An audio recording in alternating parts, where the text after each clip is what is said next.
Bonjour, bienvenue sur la Libre Antenne, donc comme le lundi, mercredi, vendredi, de 21h à minuit sur metatv.org, et c'est la saison 3. Ce soir avec nous, comme d'habitude, il y a Steph à la régie, il y a les modératrolls qui sont très peu nombreux ce soir, hein. Ça se voit, c'est pas Laura Marie, hein. Ils sont pas tous au taquet, et puis, évidemment, il y aura tous les métanotes pour accueillir avec nous une soirée avec Jean Pernin. Bonsoir Jean, bienvenue à Méta TV. Merci de ton invitation. Donc, écoute Jean, nous on s'était rencontrés aux rencontres Top Secret déjà, donc ceux qui suivent Méta TV, les aficionados font faire le lien facilement avec ta venue ici ce soir pour bien sûr évoquer ton livre alors. On va évidemment rentrer dans le fond du sujet. Je vais donc déjà le montrer à la caméra avec un titre qui déjà par une question, mais qui soulève déjà beaucoup d'interrogations, d'autres questions. Meurtre déguisé concernant évidemment, vous l'avez reconnu, Daniel Balavoine. Un temps que je dis souvent, les moins de 20 ans ne peuvent pas connaître, évidemment. Et les moins de 20 ans connaissent. Et maintenant, les moins de 20 ans connaissent, voilà. C'est pas son discours est très actuel. Hein. Est très actuel. Absolument. Et c'est quelqu'un qui va s'inscrire, on va dire, dans ces artistes transgénérationnels qui, même post-mortem, vont continuer à perpétuer une tradition auprès des gens. Il est passé un peu dans l'immortalité.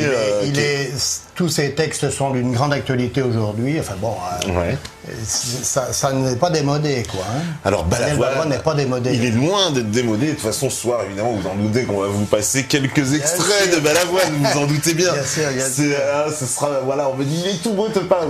Oui, on s'est mis tout beau, on fait honneur, évidemment. En plus, Daniel Balavoine, moi, j'ai connu à titre personnel, étant jeune, je suis comme tout le monde. J'ai grandi avec les musiques de Daniel Balavoine qui passaient à la radio partout et qui à leur écoute évoque tout un tas de souvenirs, j'imagine pour beaucoup de gens aussi. C'est une mort qui nous a beaucoup attristés. Alors là, je donne mon point de vue du public, comme tout le monde, c'est-à-dire que un jour, on a appris, évidemment, ça a été relayé par toute la presse, que Daniel Balavoine était dans un hélicoptère avec Thierry Sabine, donc qui était l'organisateur du Paris-Dakar. Vous connaissez le fameux rallye Paris-Dakar. Et Balavoine qui participait en fait à ce rallye au titre de ses activités humanitaires. C'est ça. Donc, est décédé donc dans cet accident, à mettre évidemment avec des guillemets, mais je me place évidemment du point de vue de la version officielle de ce qui nous a été dit à l'époque. Donc on a bien parlé d'un accident, donc Balavoine au milieu du désert du Ténéré, quelque chose qui avait beaucoup ému, beaucoup surpris, parce que c'est évidemment ce genre de mort comme ça, très accidentelle, évidemment on s'y attend jamais, donc pour le coup il y avait une énorme émotion, je me rappelle qu'elle avait submergé tout le monde. Balavoine, même ses chansons étaient revenues numéro 1 au top 50 pendant des semaines et des semaines. C'était la Ziza, voilà, la Ziza, à l'époque de la Ziza. Et donc c'est quelque chose qui a toujours marqué. Et puis, il faut bien le dire, est arrivée l'époque d'Internet, l'époque du recul, et puis cette affaire Balavoine, finalement, n'était pas aussi claire qu'elle nous le paraissait à l'époque. Et on a commencé à voir émerger d'autres discours, peut-être des gens qui disaient mais on ne sait pas ce qui se passe, etc. Et à ce titre, ton histoire, elle, par contre, est plus que singulière, j'ai envie de dire. Alors là, très singulière. On est dans une affaire. On est dans l'irréel. Voilà, on vogue entre notre monde et l'au-delà, visiblement. Oui, absolument. Et donc, c'est pas commun. C'est pour ça que je parle vraiment de cette singularité qui est incroyable et qui fait que donc tu es là ce soir. Quelque chose qui est assez incroyable, je le dis d'entrée, puisque dans ton livre, un peu, tu le décris, tu dis que tu as presque été missionné, que tu vas te retrouver à faire quelque chose pour lequel tu n'étais pas ni destiné, voilà, mais qu'on t'a demandé de le faire, un peu comme une mission.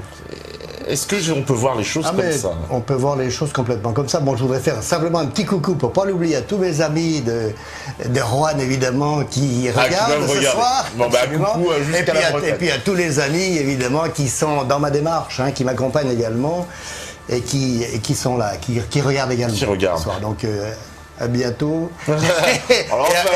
et à demain pour certains pour la conférence. Oui, alors donc, non, absolument. Moi, j'étais pas du tout...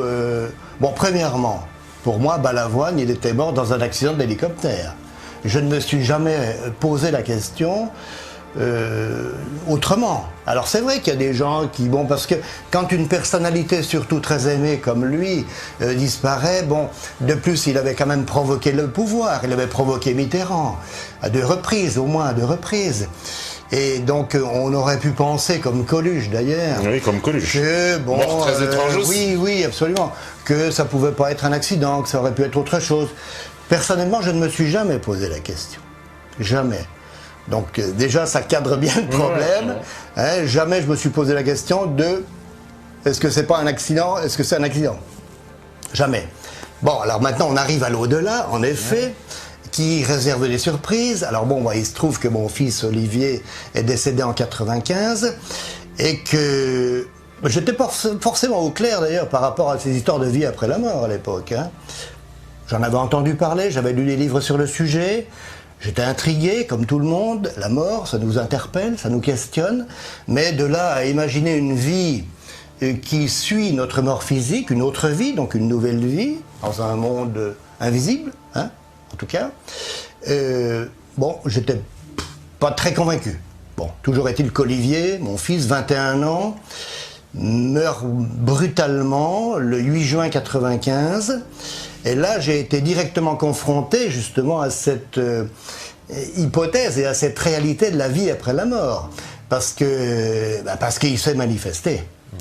Parce qu'il s'est manifesté de façon très concrète, avec les appareils électroniques, une chaîne Hi-Fi, le téléphone, des odeurs, des parfums, des lampes qui s'allument et qui s'éteignent sans raison, et son apparition.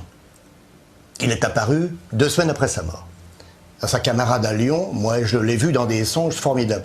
Donc à partir de là, on est obligé de se dire, la mort n'est peut-être pas ce qu'on imagine, c'est-à-dire le néant, la fin de tout. Moi j'ai compris à partir de là qu'Olivier était toujours vivant dans l'autre monde. Et ça s'est vraiment confirmé après. Alors il se trouve que j'avais contacté une médium. Oui. Parce que bon, perdre un enfant, enfin, c'est difficile de toute façon. 21 ans, pleines études, enfin bon, quelqu'un qui était bien dans la vie, qui n'avait pas de problème particulier, et qui d'un seul coup disparaît de façon très étrange quand même. Hein. Une espèce de suicide qui n'en est pas un, mais un truc bizarre, très très bizarre.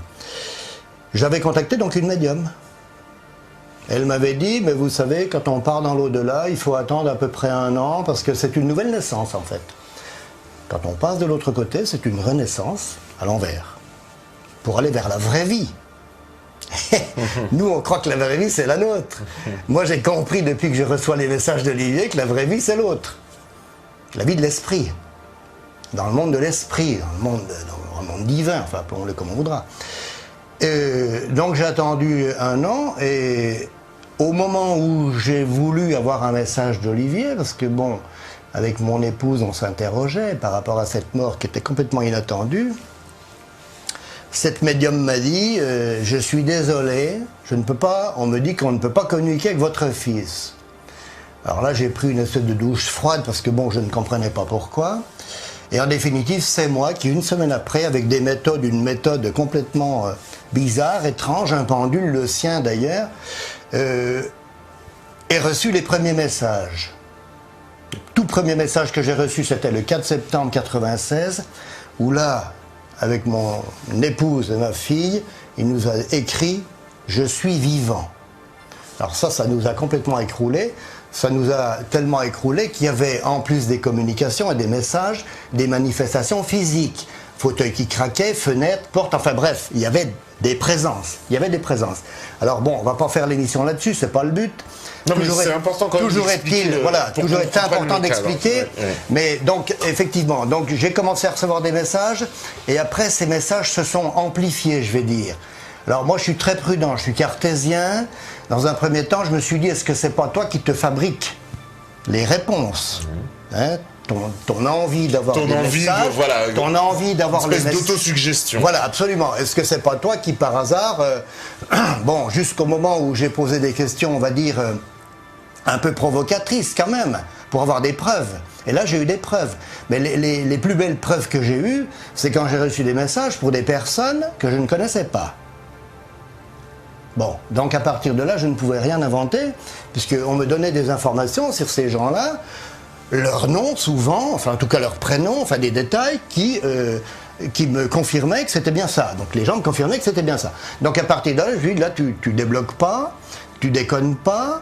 Et puis je sentais, parce que c'était très télépathique, c'est très télépathique ma communication avec Olivier, hein. Très très télépathique.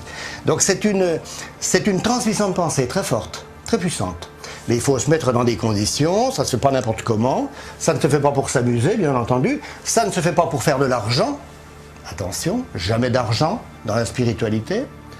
C'est un message à tous les médiums qui, se font largement payer, souvent, hein, pour recevoir des messages. Dans le cas présent, il n'est pas question d'argent, ça ne peut pas être une question d'argent. Tout ce que je fais, moi, c'est gratuit. Aujourd'hui, je pratique des exorcismes, je fais des désenvoûtements, je vais dans des maisons hantées, je fais des communications aussi pour les personnes. Ma mission principale, évidemment, c'est l'affaire Balavoine, c'est clair. Mais tout ça, c'est dans une démarche complètement gratuite et désintéressée. C'est fondamental. Mon fils me l'a dit, la faculté que tu as, si tu ne l'utilises pas dans la droiture, te sera retirée. C'est clair et net. Hein, donc j'ai intérêt à bien me tenir, si tu vois ce que je veux dire. Bon, d'ailleurs, dans ce livre-là, il en reparle à un moment donné, si tu l'as lu. Hein. Non, bien sûr. Il parle du pouvoir, il parle de la faculté, il parle du don. Et quand il parle du don, il dit surtout, le don n'est pas à monnayer. On nous donne. Moi, je veux dire, j'ai jamais reçu de facture de l'au-delà. Dans le livre, je parle de Jésus. Moi, j'ai un attachement très proche par rapport à Jésus. Je ne suis pas un catholique pratiquant. Je dis toujours aux gens, quand je parle de Jésus, je ne parle pas du pape.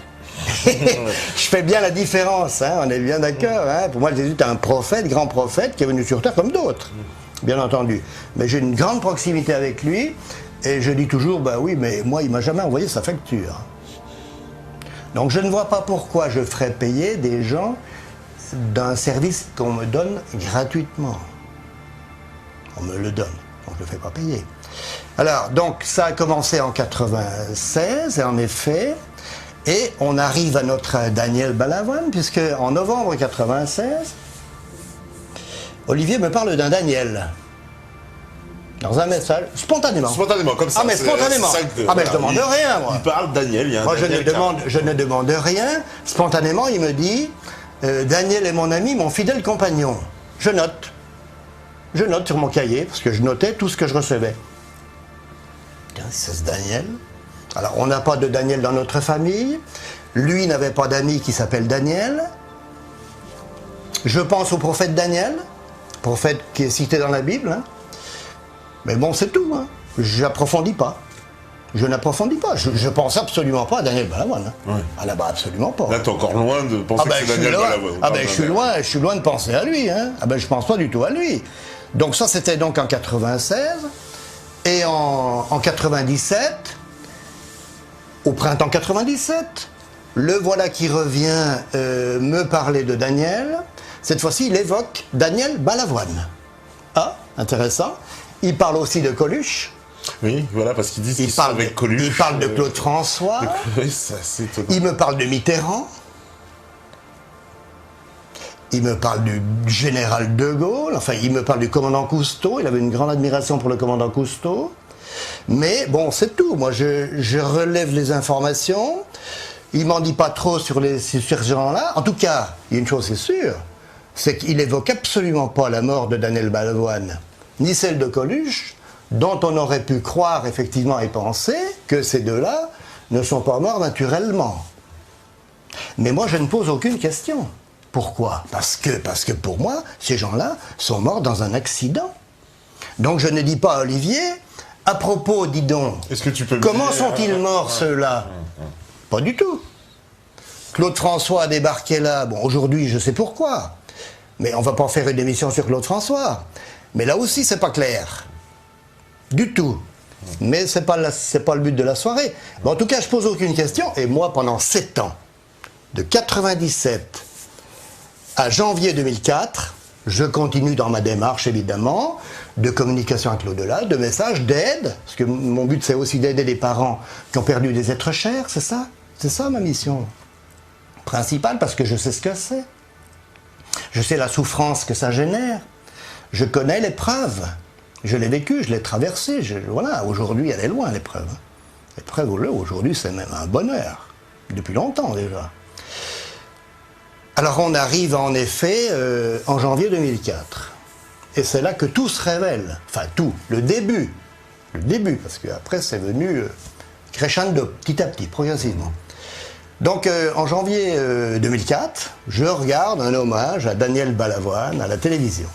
Comme tous les ans, les hommages à Daniel Balavoine. Cette année, bon, évidemment, il y a eu beaucoup d'hommages, puisque c'était les 30 ans. 30 ans, et puis il y a une compilation qui est sortie. Absolument, il y a eu ça. Donc, et donc, nous, on est là pour lui rendre un hommage un peu particulier, ce soir, par rapport à sa mort. Et c'est vrai que, quand j'ai regardé cet hommage à Daniel Balavoine, donc émission passée sur France 3 la veille, assez tardivement, que moi j'ai enregistré à l'époque et que j'ai regardé le début d'après-midi le lendemain.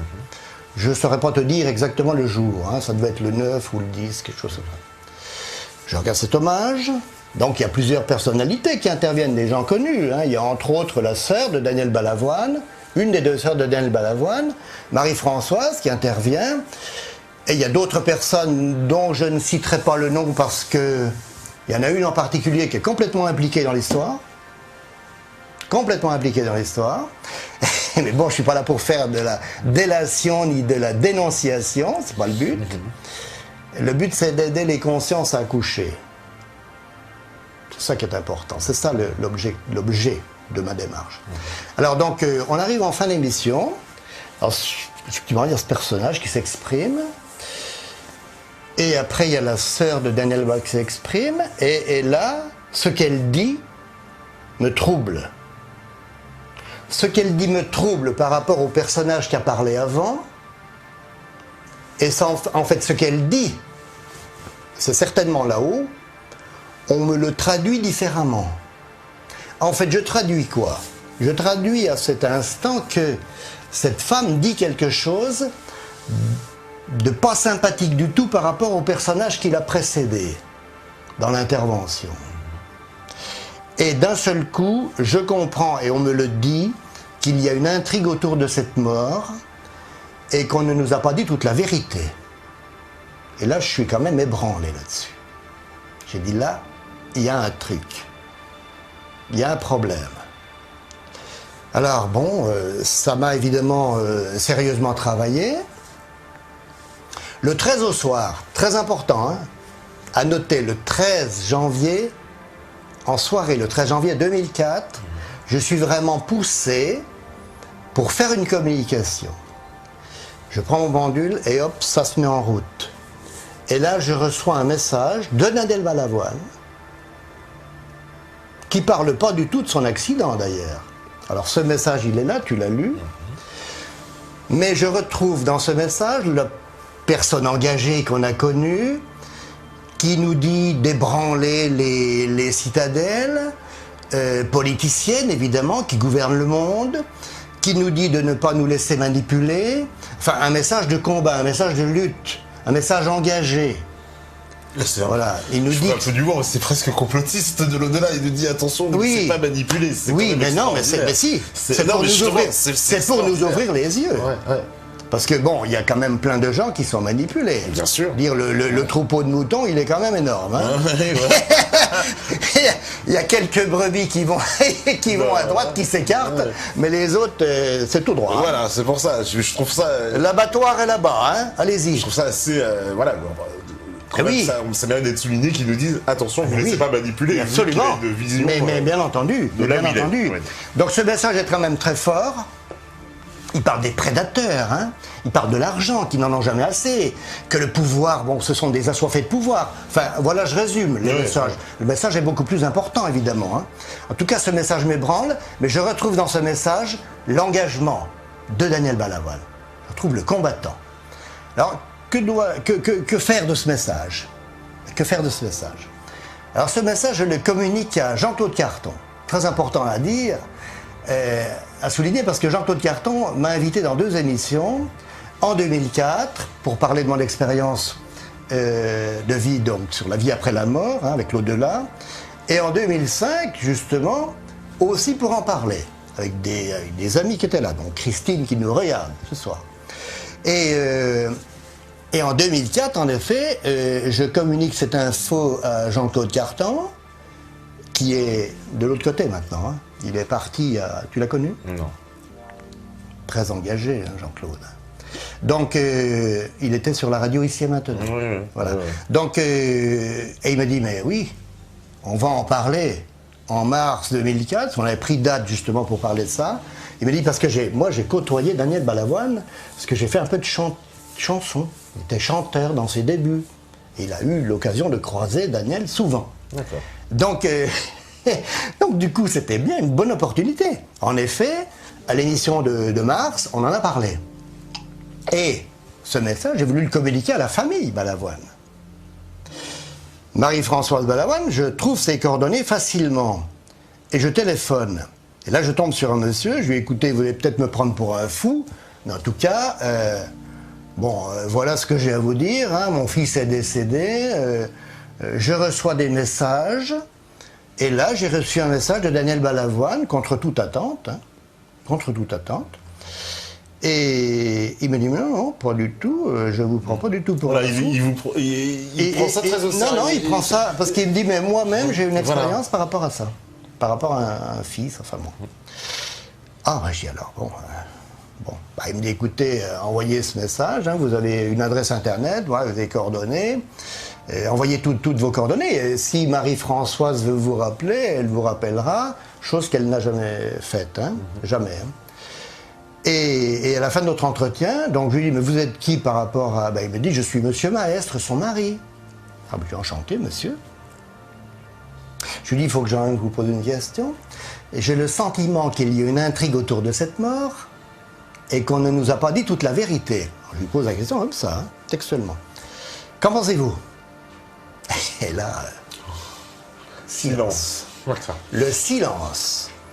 Il m'a pas dit non, vous débloquez, c'est pas vrai. Et c'est un accident. Rien. Silence, comme je le dis, hein, approbateur. Silence approbateur. On sait rien. En tout cas, c'était quand même assez étonnant. Bref, donc, et puis après, évidemment, j'ai reçu d'autres messages, on a continué. J'ai reçu des messages. Alors, le message qui m'a vraiment sidéré, c'est le message de février, un message de février, je crois, où là, il me dit, Olivier, que l'accident ne s'est pas produit le 14, mais le 13. Voilà. Alors ça, c'est une information capitale de... Alors ça... ça change tout, en fait. Oui, ça change tout, parce qu'il dit là, il a fallu effacer toutes les traces. Je dis là, il y a quand même un gros problème. Alors je sais que l'au-delà, par moment, ils ont quand même des difficultés avec la notion du temps. C'est vrai que le temps de l'autre côté n'existe plus vraiment. Donc j'ai dit là, les amis, là, vous n'êtes pas au point, il y a un truc qui va pas, c'est pas possible. Je vois pas comment on peut, pendant quasiment 24 heures, je veux dire, sortir de la vue de tous les participants du Dakar, 5 personnes. Thierry Sabine, Daniel Balavoine, Nathalie Audan, Jean-Paul Le Fur et le pilote, François-Xavier Bagnoud. Ça m'a quand même incroyablement surpris, cette affaire. J'ai dit non, là j'ai du mal à croire ça, quoi. Hein. Et je re-questionnais, et malgré tout, ils insistaient toujours. Oui, ils ont insisté sur cette date. Ils ont vraiment insisté sur cette date. Sur la date qui change tout, en plus. Ah, mais ça, c'est essentiel. C'est essentiel. Au départ, c'était vraiment incroyable. Et alors, il y a eu des confirmations qui sont arrivées derrière. Et la première confirmation qu'on a eue, d'ailleurs Christine, qui nous regarde, on s'était informé ce soir-là, c'était le 29 janvier 2005, et elle me dit, Jean, il va y avoir les 25 ans de Starmania, donc c'était sur France 2, je crois, et il y a sûrement Daniel, quoi. Et on va regarder une photo du crash de cet avion. Voilà. Alors, on va se replonger un peu, peut-être, les souvenirs. Voilà, donc ça, c'est la photo officielle. Alors, ça, c'est la photo. Ça, c'est un, comment dire, ça, c'est une capture d'écran de la vidéo officielle du crash. Du crash, voilà. Alors, ceux qui nous parlent d'une dune de 30 mètres, ils iront se faire rhabiller. Voilà. Ouais, on est d'accord. Parce qu'il faut bien expliquer quelque chose. au départ, quand l'information a été balancée dans la presse, on nous a expliqué plusieurs versions, hein, toujours dans ce genre d'événement. L'information, on va dire, n'est pas très claire, elle est mouvante, on nous donne ça, peut-être ça, peut-être ça. Donc on a parlé d'une dune, effectivement, et puis il y a une question qui se posait, alors... on était loin du complotisme, hein, que Dieu nous en garde à l'époque. Cette maladie n'existait pas. Vous voyez, il y avait encore de l'intelligence, on va dire, et de l'esprit critique sans se faire accuser. Mais on se disait, comment un hélicoptère, et quand on voit ces images, c'est saisissant, ait pu éclater de cette façon, on va dire se disperser, si ce n'est pas par, on va dire... l'explosion d'une roquette, etc. On a parlé à un moment donné, il était question de terroristes du désert. Oui, machin, absolument. On a dit peut-être bien, parce que ce sont ces terroristes qu'on visait sans qu'on sache. Enfin, il y a eu beaucoup de versions, parce qu'effectivement, il y a un fait, en voyant ces images, c'est de se dire, comment est-ce que l'hélicoptère a pu se retrouver dans cet état-là? Parce que, quand bien même il se serait écrasé, il s'écrase, il finit pas tout à fait comme ça. Là, on sent qu'il y a un éparpillement. On en parlera tout à l'heure de cet hélicoptère. Alors, hélicoptère... il y a plein de choses à dire sur l'hélicoptère. Ça, il y a beaucoup de choses à dire, il y a des photos à montrer. Alors ça, évidemment, c'est le crash officiel. Ce que nous verrons tout à l'heure, qu'il y a eu... C'est ça qu'on va comprendre, qu'il y a eu deux crashs. Et c'est ça qu'on découvre dans ton livre. Qu'il y a une mise en scène, en fait. Il y a une vraie mise en scène. Il y a une mise en scène. Il y a une vraie mise en scène. Et il y a des éléments que tu apportes pour démontrer qu'il y a eu une mise en scène. En tout cas, la version officielle, la version officielle, de toute façon, elle ne tient pas debout. On nous dit qu'il y a eu un crash dune de 30 mètres, c'est faux. Voilà. Des concurrents du Dakar que j'ai eu au téléphone m'ont dit non, il n'y a pas de dune de... On écoutera, on pourra même entendre tout à l'heure le témoignage, on peut le dire tout de suite, de Jackie Giraud, coéquipier de Charles Belvez, premier témoin du crash, les deux, ils étaient dans la même voiture. Alors, le seul problème pour ces gens-là, c'est qu'ils n'ont pas le même témoignage.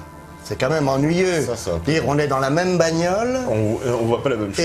Et on voit pas la même chose. Bon, mais on pourra y revenir tout à l'heure. Bien sûr. En tout cas, qu'est-ce que nous dit monsieur Jackie Giraud, qui a témoigné donc... en janvier 2015, dans l'émission de Jean-Luc Roy, il nous dit on est sur un désert assez plat. Il le dit, lui. Il est témoin du crash. Il dit on est sur un désert assez plat, pas de vent de sable. Non, mais c'est là que, je veux dire, c'est irréaliste, c'est invraisemblable. On nous a bassinés avec cette dune de 30 mètres, cette tempête de sable, il y a encore pas longtemps d'ailleurs dans les hommages, on a encore entendu des gens campagnons sur rue. On a parlé de tempête de sable. Et puis des gens campagnons sur rue, des journalistes, enfin bon. Oui, enfin voilà, on n'en dira pas davantage. Qui nous ont encore ramené cette tempête de sable et cette dune de 30 mètres qui n'existe pas. Tous les pilotes, il y a eu des témoignages, il y a des experts qui sont sur le sujet en ce moment. Au niveau de l'expertise des épaves, Gérard Joigny le dit, la nuit, le vent de sable tombe. Il n'y a pas de vent de sable la nuit. Là-bas. Bon, des pilotes, des gens qui ont volé là-bas disent la même chose. Quand bien même il y aurait eu une tempête de sable, le pilote François-Xavier Bagnoud, pilote IFR... Très expérimenté. Très expérimenté. Pilote par tous les temps. Un pilote IFR décolle et pilote par tous les temps. C'est un pilote qui vient de prendre contact avec moi qui me l'a dit. Récemment, ça. Donc, il n'y avait pas de problème. De toute façon, il n'y avait pas de tempête de sable. Les premiers témoins du crash le disent.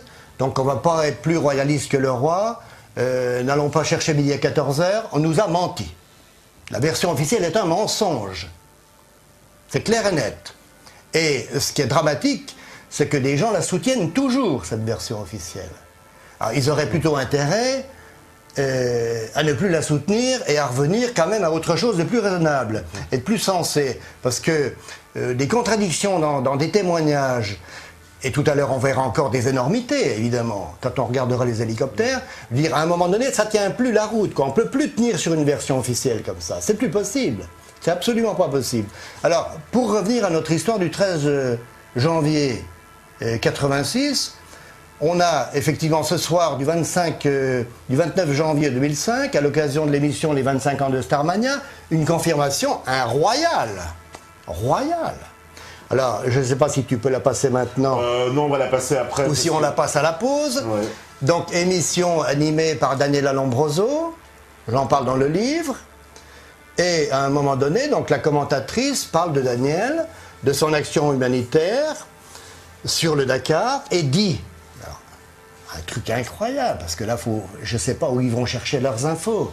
Elle dit exactement ça, c'est là, dans la nuit du 13 janvier 1986, qu'il est victime d'un accident d'hélicoptère.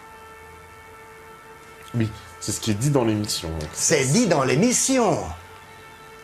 Alors, qu'est-ce que j'ai fait? J'ai contacté l'émission en question. Alors, Daniela Lombroso, je ne l'ai jamais eu. J'ai eu sa secrétaire qui m'a dit, écoutez, envoyez-moi les éléments. Mais j'ai dit, mais vous avez dû une énormité, là. Où êtes-vous allé chercher cette info? J'imagine que ce n'est pas les messages de l'au-delà qui étaient déjà sur Internet, hein, à l'époque. Hein. Je ne pense pas qu'il soit allé se renseigner là-dessus. Hein. Ça m'étonnerait. Hein. La version officielle, c'est le 14. Le 14. Et là, elle nous sort, alors déjà, la nuit. La nuit du 13. Et c'est la nuit. Et c'est le 13. On a une première confirmation. Deuxième confirmation du 13. C'est quelqu'un aussi qui a été là-bas, Patrick Chêne, journaliste de télévision. Ouais. Qui nous montre le carnet de route, carnet de bord, le voilà. Donc. Voilà, alors voilà le carnet de route. Alors ça, il nous montre ça dans un journal, je crois, du 20 janvier, journal télévisé. Donc il montre ça avec Patrick Fortic. Alors il nous montre un carnet de route retrouvé dans les débris, flambant neuf. Hein. Oui, il n'y a pas une... rien. Il n'y a rien. Ah, il n'y a rien. Il est neuf. On croirait qu'il vient du... Alors, qu'est-ce qu'il nous montre? C'est intéressant parce qu'il nous montre, et il le dit d'ailleurs, que le carnet de bord est rempli jusqu'au 12 janvier. Il le dit. Ainsi s'arrête, voilà, le 12 janvier, l'hélicoptère est à Niamey. Voilà, et le carnet de bord, effectivement, s'arrête. On voit Niamey, d'ailleurs, en bas. Là. Ouais, c'est écrit Niamey. C'est écrit Niamey. Niger, hein, Niamey, Niger. Donc, et le carnet de bord est rempli jusqu'au 12 janvier. Or, le crash a eu lieu officiellement le 14 au soir. Le 13 janvier, l'hélicoptère a volé. Des témoins que j'ai eus au téléphone de l'hôtel Gaoué me l'ont confirmé. Donc c'est impossible que ce soit pas consigné dans le carnet de bord. Eh ben non. C'est pas possible. Eh ben non. Je veux dire, un pilote aussi expérimenté et sérieux, méticuleux, comme François-Xavier Bagnoud, n'a pas laissé son carnet de route 2 jours sans être rempli. Le carnet de route, on le remplit, parce qu'il y a des problèmes d'assurance, etc., on le remplit au départ. C'est comme à l'armée. Bon, à l'armée, j'étais chauffeur. À l'armée, on remplissait le carnet de bord au moment où on partait. Et on le remplissait à la fin. On a 2 jours où le carnet n'existe pas, le carnet de route n'est pas rempli, ni le 13, ni le 14. Patrick Chêne nous donne une confirmation du 13 sans même s'en rendre compte. Ou alors, il y a des choses qui m'échappent.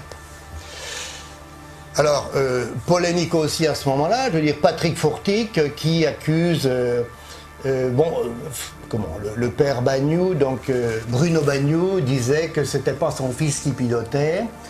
Il l'avait lu sur son carnet personnel, c'est-à-dire le fils, Bagnoud, le pilote, a un carnet de bord personnel. Avec lequel il consigne tout un tas de choses. Et alors là, ils l'ont quand même attaqué assez, à mon avis, fortement, en mettant ça sur le compte de la douleur. J'en parle dans le livre. C'est un peu ignoble, quoi, hein, de dire ce monsieur dit que c'était pas son fils qui pilotait. C'est certainement la douleur qui lui fait dire ça. Ben non. Je veux dire, Sabine, on sait qu'il pilotait. Bon, et Sabine, il avait une personnalité, bon, il ne devait pas être Sabine, toujours chef, facile, le chef. Il l'appelait Dieu ou Jésus d'ailleurs, hein, sur le rallye là-bas. Donc, à mon avis, à un moment donné, il a dû lui dire, allez, tu t'écartes, tu dégages. Je vais piloter. Moi qui pilote. C'est lui qui a piloté en fait. C'est lui qui a piloté le 13. Alors bon, là on a ça, et alors on a surtout, alors je reviens à Jean-Claude Carton, dans l'émission de décembre 2005, c'est pas l'émission de 2004, on a refait une émission spéciale Daniel Balavoine en 2005, début décembre, le 3 décembre, de mémoire. Et là, on a plusieurs personnes qui téléphonent. Et là, on a quelqu'un qui est très important qui nous appelle. C'est un diplomate. C'est un diplomate. Il s'appelle Marc Pécou. Il était présent, il n'était pas présent sur le Dakar, lui. Il était à l'ambassade de Nouakchott en Mauritanie. En Mauritanie, Nouakchott. Voilà. Mais qu'est-ce qu'il nous dit, monsieur Pécou? Alors, on a aussi quelques enregistrements, hein, qu'on pourra éventuellement passer. Ouais. On les passera, de toute façon. Il nous dit deux choses importantes. On l'a réveillé en pleine nuit. On lui a bien dit, on vient d'avoir un accident dans le cadre du circuit Paris-Dakar. Et on recherche un hôpital pour accueillir des blessés. Des blessés. Version officielle nous dit, on l'a oublié, 5 morts sur le coup. Non. Monsieur Pécou, on le réveille en pleine nuit et on lui demande s'il connaît un hôpital pour accueillir des blessés de cet accident qui venait de se produire en pleine nuit. Pas à 7 heures du soir, comme le dit la version officielle. Alors ça déjà, la première chose. Donc lui il dit, bon, c'est plutôt les services de Dakar qui étaient le mieux équipés. Je ne comprends pas pourquoi ils m'ont contacté. Enfin bref, il a été dérangé en pleine nuit. Et il nous dit encore une autre chose.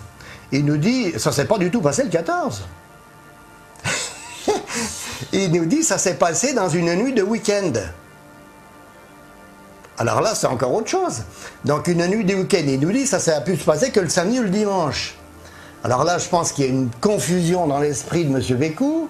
Donc là, j'ai fait des recherches que j'ai rencontrées à Paris, qu'on a rencontrées à Paris, hein, Marc Pécou, qui est malheureusement aussi, lui, parti maintenant dans l'autre monde. Et en fait, c'était bien le lundi. Le lundi, c'était le Nouvel An berbère en Mauritanie. Le Nouvel An berbère, il y a une forte population berbère en Mauritanie. Le Nouvel An berbère étant considéré, je voyais les gens partir à la plage, etc. Bon, voilà. Donc étant considéré comme un jour certainement de repos, de férié comme chez nous, quoi. Donc en fait, lui dément formellement la soirée du 14, et il dit ça c'est sûr, c'est pas le 14, c'est pas le mardi soir. Deuxièmement, on m'a téléphoné pour me demander si je pouvais accueillir, si je connaissais un hôpital pour accueillir des blessés. Et Jean-Claude Carton lui dit, c'est le mot blessé qui est employé? Ah oui, il a dit oui, on m'a pas dit qu'ils étaient morts. Et Jean-Claude Carton lui dit, mais ça change tout, monsieur. Comment ça change tout? Ben, la version officielle, on nous a dit qu'ils étaient tous morts sur le coup. Sur le coup, ouais. Puis quand on voit l'état de l'hélicoptère qu'on nous présente, on n'ose pas imaginer autre chose. C'est mal, hein. C'est mal. Donc voilà qui remet sérieusement en question la version officielle, hein. Alors, c'est vrai que cette date du 13, d'un seul coup, elle prend forme. Hein. Ouais. Hein, elle devient crédible. Hein, on peut dire qu'elle devient crédible. Elle devient crédible, surtout qu'après, tu vas découvrir tout ce qui s'est passé autour de cette journée-là. Absolument. Particulièrement. Absolument. Absolument. Après, en effet, on peut avancer encore. Alors là, tu peux afficher l'hôtel Gaoué. L'hôtel Gaoué. Ça, c'est l'hôtel. Voilà, ça, c'est l'hôtel. Voilà, c'est l'hôtel Gaoué. Alors voilà, ça c'est l'hôtel Gaoué à Niamey. D'ailleurs à l'époque on voit les voitures, c'est les voitures d'époque. Hein. Donc, alors, qu'est-ce qui s'est passé à l'hôtel Gaoué?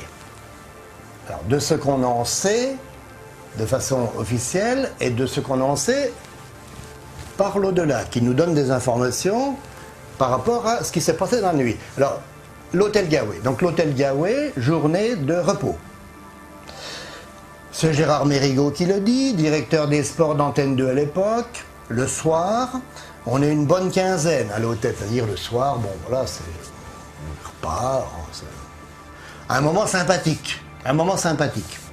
Et Daniel était là, évidemment, bon, des journalistes, des anciens de l'épreuve, enfin voilà ce que nous dit Gérard Mérigot.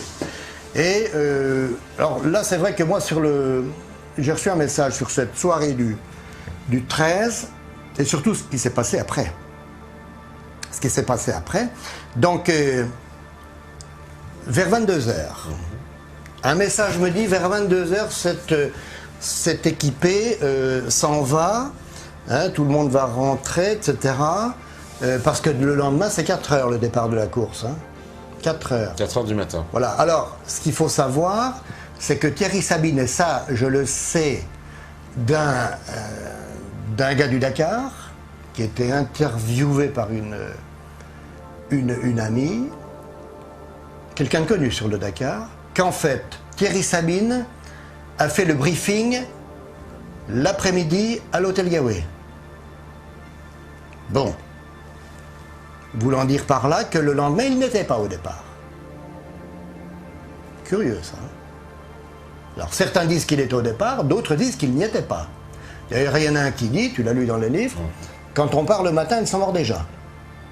14. Alors, donc repas, ok, 22h, tout le monde s'en va. Alors 22h, tout le monde s'en va. En effet, 22h, tout le monde s'en va.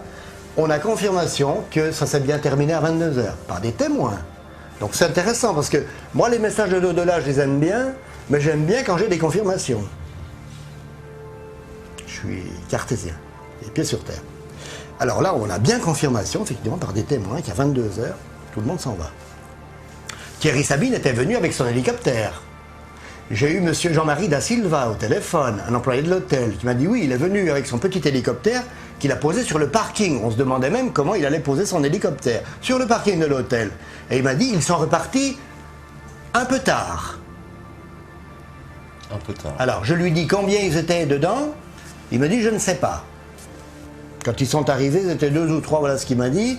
Quand ils sont repartis, il m'a dit je ne sais pas combien ils étaient, mais ils sont repartis un peu tard. Un peu tard après le repas. Après le repas à 22h.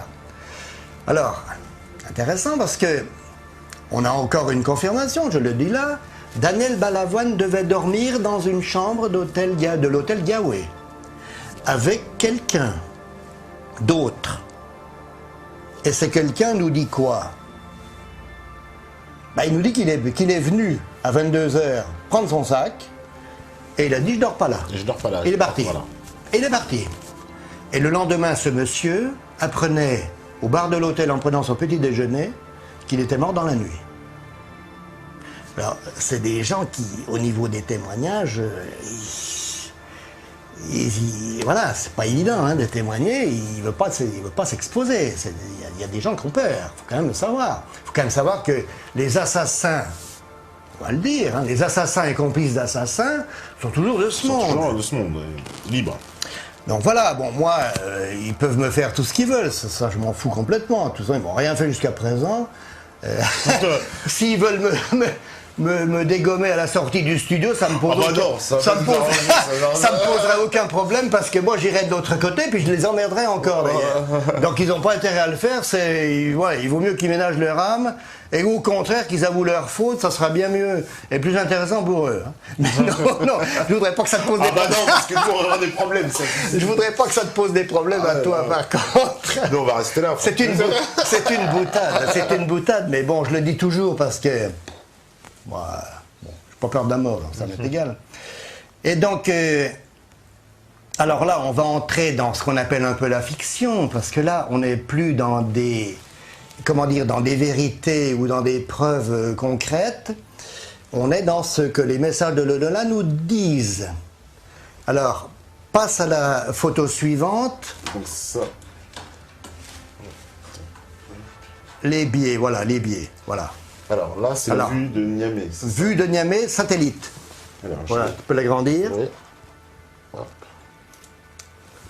Voilà. Voilà, donc ça, alors on voit très bien la traversée de Niamey et on voit très bien ce qu'on appelle les biais. C'est-à-dire le Niger forme des canaux parallèles navigables. D'accord. Qu'on appelle des biais. Alors, quand je téléphone à l'hôtel Yahweh, très intéressant, je tombe sur une dame, très sympathique. Je lui dis, est-ce que vous vous souvenez de cette soirée au cours de laquelle Thierry Sabine est venu avec son hélicoptère? Oui, mais je m'en souviens très bien de cette soirée, qu'il est venu, etc. Elle me dit, c'est pas à la suite de ça que Thierry est décédé au biais? C'est pas à la suite de ça que Thierry est décédé au biais, voilà ce qu'elle me dit. Et je lui dis oui, sans savoir. Je lui dis oui, sans savoir. Et en fait, après, je dis, mais qu'est-ce qu'elle me dit? Et les biais. Alors, je regarde effectivement qu'il y a bien ces canaux qu'on appelle des biais, et il y a à Niamey une zone qu'on nomme le biais. Donc ça veut dire que le crash s'est produit au nord de Niamey, à peu près 20-30 km, dans la banlieue de Niamey. Ça, c'est très intéressant. Monsieur Da Silva nous dit quoi? Lui dit, bah oui, ils sont partis un peu tard. Et il dit, après, on a appris son crash dans la nuit. C'est les journalistes qui nous l'ont appris, dans la nuit. On a appris son décès, son crash, dans la nuit. Alors, quand je l'ai poussé un petit peu en lui disant, mais attendez, au niveau des dates, etc., là, il a commencé à se dire, oula, mince, j'ai lâché un truc. J'aurais peut-être pas dû lâcher. Oui. C'est-à-dire qu'en fait, bah oui, si le crash s'est produit, en effet, à 30 km, 25-30 km au nord de Niamey, forcément, ils ont été informés tout de suite à Niamey. D'ailleurs, qui a téléphoné aux diplomates dans la nuit? Il y a bien quelqu'un qui a téléphoné aux diplomates. Alors maintenant, l'hypothèse tout à fait réaliste des blessés. Alors là, ce sont des informations de l'au-delà qui nous disent quoi? Alors, tu peux passer à la photo suivante. Voilà. Donc là, on a l'hélicoptère de Thierry Sabine, le rotor de queue. Le rotor de queue, voilà. Donc, qu'est-ce qui se serait passé? Alors là, c'est très important cette pièce pour comprendre justement oui, c'est très important. Le maquillage de l'accident. Qu'est-ce qui se serait passé? Donc, ce qui se serait passé, c'est qu'en effet, quelqu'un serait venu saboter cet hélicoptère. C'est-à-dire poser un explosif facile. Hein. Moi, j'étais dans le génie, hein, l'armée. On a fait sauter des arbres ou voilà, avec des explosifs plastiques. Explosifs malléables, faciles à envelopper là, avec un détonateur, commande électrique ou commande à distance ou mèche lente. Peu importe. Et ça marche. Bon. C'est ce qui se serait passé. L'emploi conditionnel. C'est ce qui se serait passé. Alors, ils ne sont pas tout seuls. Hein. Il y en a un qui fait le boulot, il y en a d'autres qui surveillent. Alors, tout ça, ça se passe quand? Ça se passe pendant le fameux repas. Pendant le repas. On est d'accord. Il y a tout le monde qui est occupé. Il y a tout le monde est occupé. Là, on est tranquille, on sort, on fait le truc, on tourne autour de l'hélico, on regarde si tout va bien, on met ça. Ouais. C'est vite fait, c'est vite fait. Donc, l'hélico décolle. Manifestement, d'après ce que j'ai eu comme information, c'était pas François-Xavier Bagnou qui pilotait. Pourquoi? Parce que c'était un peu chaud à la sortie, là. Repas dont on me dit bien arrosé. Bon, alors forcément, ça dit, écarte-toi. Alors, où sont-ils allés? J'en sais rien. Où voulaient-ils aller? J'en sais rien. Est-ce que c'était un repérage du bivouac? Est-ce que c'était aller à l'ambassade de France? Est-ce que c'était... On n'en sait rien. J'ai pas l'info là-dessus. En tout cas, ils sont partis en hélico. Est-ce que c'était pour faire un tour de Niamey? Voir un peu la nuit? Hein, survoler le Niger? Voilà, c'est clair dans le désert. Très clair. Donc ça, on l'ignore, ça. Bon, ce qui se serait passé, c'est que l'explosif a fait ce qu'on appelle long feu. Il n'a pas marché. Ça n'a pas marché, ça. Donc ça n'a pas marché. Alors ça a dû péter un peu, quand même, mais comme si on avait un incident sur notre voiture, qu'est-ce qu'on fait? On s'arrête. Bon, quand on pilote un hélicoptère, on se pose. En disant, il y a un incident, il y a un truc. Bon, on se pose. Alors, il y a une organisation du crime qui suit tout ça, évidemment. Hein, c'est pas des enfants de cœur, quoi. Hein. C'est quand même une organisation structurée, voilà, donc qui suit tout ça, qui a évidemment, comment dire, été mandatée par le pouvoir de l'époque, pouvoir Mitterrand, hein, faut le dire, oui, évidemment, pouvoir de Mitterrand, donc et qui suit l'opération. Alors, on suit l'opération. Alors, là, il y a une espèce d'imbroglio à ce moment-là, parce que l'hélico donc se pose. Et là, il y a des hommes en armes qui arrivent. Mais il y a aussi des gens du Dakar qui sont là. Et là, il y a une espèce de transaction, comme le dit Olivier dans un message, en cette nuit d'horreur, le diable épousa la vertu. C'est-à-dire qu'un seul coup, on se retrouve confronté à des intérêts complètement divergents, mais en même temps communs. Donc, on ne peut pas, et puis des menaces, assorties de menaces et d'intimidation. C'est-à-dire que celui qui parle, il est mort, quoi. Hein. Bon, d'un autre côté, ceux du Dakar, ils ne voulaient pas voir leur Dakar disparaître. C'est clair. Donc, en fait, il y a eu une espèce de compromis invraisemblable à ce moment-là, qui fait que certains ont accepté, contraints et forcés, de garder le silence, et que les autres ont dû empocher, à mon avis, probablement des bacs chiches, enfin bon, là, ce qu'on fait pour acheter les gens, quoi, pour acheter le silence des gens. En tout cas, cet hélico s'étant posé, or on avait prévu de l'abattre, le mobile, on y viendra tout à l'heure, on lui donne l'ordre de redécoller. Et là, on tire. Et l'hélico tombe. Et là, on a des blessés. Là, on a des blessés. Parce que là, l'hélico, il n'était pas très haut, il est tombé. Il y a des blessés. Tout le monde n'est pas mort. Et c'est pour ça que quelqu'un téléphone au diplomate. Mais on sait très bien que dans ce genre d'affaires, aucun blessé n'est toléré. On ne peut pas garder des blessés qu'on voulait faire taire. On est bien d'accord. Oui, bien sûr. Donc il faut les finir. Il faut les achever. Bon, voilà. Alors, qui est allé téléphoner au diplomate? On n'en sait rien. Lui-même n'en sait rien. Il dit une voix jeune, un peu comme un médecin. On vient d'avoir un accident. Enfin bon, voilà. Mais lui, il ne sait pas. Il ne sait pas qui a appelé.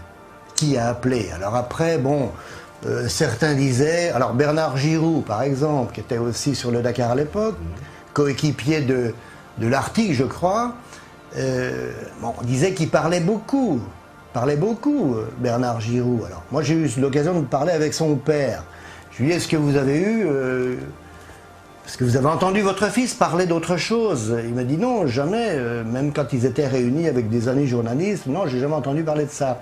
Bon, toujours est-il qu'un an et demi plus tard, peut-être que c'est une coïncidence, on n'en sait rien, mais en tout cas, un an et demi plus tard, Bernard Giroux se tuait avec Didier Pironi et une troisième personne d'ailleurs, donc dans ce fameux accident d'offshore. Alors est-ce que... Bon. On peut encore émettre des hypothèses à partir de là. Peu importe, en tout cas, il s'est passé quelque chose qui n'aurait jamais dû se passer. Alors ce qu'il faut quand même savoir, c'est qu'effectivement cet hélicoptère ayant été mitraillé, ben, c'est plus un accident. Plus un accident. Plus de tempête, il n'y a plus de... Ah ben il n'y a pas rien. Il n'y a pas de thune, il n'y a pas de machin. Là, Il n'y a on rien. parle d'un assassinat. Il n'y a plus rien là. Il y a aussi une carcasse criblée de balles. Alors, attention. Carcasse criblée de balles vue quand elle est revenue à l'aéroport Charles de Gaulle, en particulier par une personne qui évidemment ne veut pas non plus parce que la peur, qui a vu cet hélicoptère revenir criblé de balles, qui est allé à l'aérospatiale, basée à Marseille-Marignane.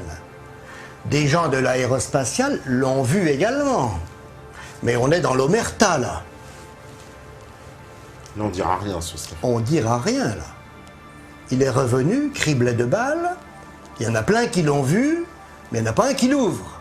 Alors si ce soir, il y a des gens de l'aérospatiale qui ne s'appellent plus comme ça, c'était rebaptisé Eurocopter, maintenant ça va changer de nom. S'il y a des gens de l'aérospatiale qui ont vraiment vu cette carcasse d'hélico revenir dans les ateliers de l'aérospatiale criblés de balles, c'est peut-être le moment de le dire. Quand même. Eh ben justement, ça tombe bien, parce qu'on va faire la pause. Peut-être qu'il y en a un qui se décidera, qui va nous passer un coup. Alors, si tu veux, au moment de la pause, tu peux passer la petite vidéo. Ah bah, je fais confiance à Steph, il a tout calé. Donc, déroulement des faits. Déroulement des faits, il a du tout Petite calé. vidéo faite par un ami, très bien. D'accord. Superbe vidéo. Eh ben, de toute façon, Steph, il est calé, je crois. Il va me faire signe. Si c'est parfait, eh ben, il est calé. On fait la pause et puis on revient juste après. Vous êtes en plein dans la ferme à la voix, ils sont accrochés comme à du suspense. Mais que va-t-il se passer encore après? Et bien, pour le savoir, il faut rester connecté. Et on revient tout de suite après. À vous, la régie.